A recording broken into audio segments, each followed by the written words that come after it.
Well, when we got to the hospital and she was sat in casualty, it took my breath away because she was white. I mean, clearly there was something not right. I'm Louise Walvin. My daughter Ruby was diagnosed with ALL in March 2019. She was loving life, loving student life, loving studying. She'd studied music and performance, songwriting and performance, and was just having a lovely time, as you do. Getting towards the end of her first year, she started feeling quite tired and fatigued, and she was sort of saying, "Oh, I'm really struggling to get up in the morning." And we just thought that, and she thought it was probably because she was getting a bit stressed because she'd got exams coming up and she had to get assessments in and things like that. Then she started having pains in her bottom of her legs, walking. She lived on the top floor of her house, it was only 2 stories, but she'd be going up the stairs and she'd feel pains in the bottom of her legs. And we didn't quite know what that was. She'd ask us about it. And I'd say, "Well, have you pulled a muscle or something like that?" And she didn't think she had. Again, didn't think much of it. When you look back now, obviously, you see it all. But at that time, they didn't all just click together. And they were different to us. They were just different symptoms of different things. It really wasn't until she went to a friend's gig one evening. She didn't feel very well. She was very cold.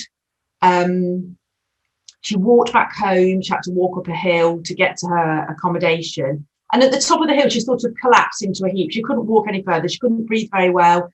She felt very unwell. And I think she phoned for a friend to help her to go back to her room, and she went to bed and slept. And in the morning, I think she didn't feel much any better, so she went with her friend to the walking centre.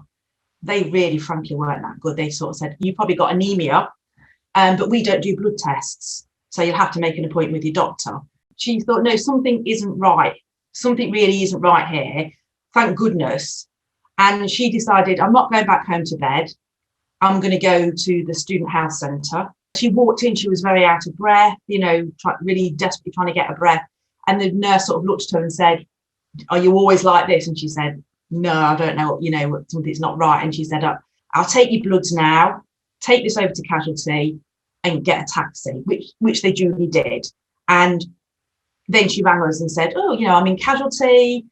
We were in Leicester at this point, and she said, "Don't come up, it's fine." But then when she said, "I'm in casualty, they're going to do some bloods. I think I might be anemic." We said, "Oh, we better go up just to be there. She's going to be in hospital." So we started making tracks up to Liverpool. And as we were driving up to Liverpool, Ruby was ringing us saying, "Oh, they've taken my bloods and they're saying that my red blood count is really low and my platelets are really, and this sort of thing." And as we're driving, I said, "Oh, they're saying this and they're saying this." And I looked at my husband at one point and just said to him, "What if it's something more serious?" And he sort of said, "Don't worry, that's already come into my head." And at that point, we both sort of thought this could be something quite serious now.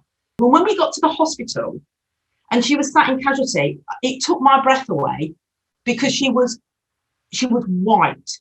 I mean, clearly there was something not right. She didn't just look a bit pasty. She looked dreadful. And then when the doctor called us in to talk to us, they just sort of went around the houses a bit saying, "Well, there's this, that and the other, and it could be this." And I just said, "Just say it. Just tell us what you're looking for, because we are already thinking it. Just tell us.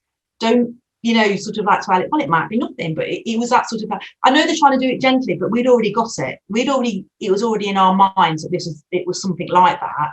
And she said, "Oh, yes, yeah, that's what we're looking for. We're looking for leukemia." It was sort of like breathtaking. It was that thing about, "Oh my God, she's really poorly."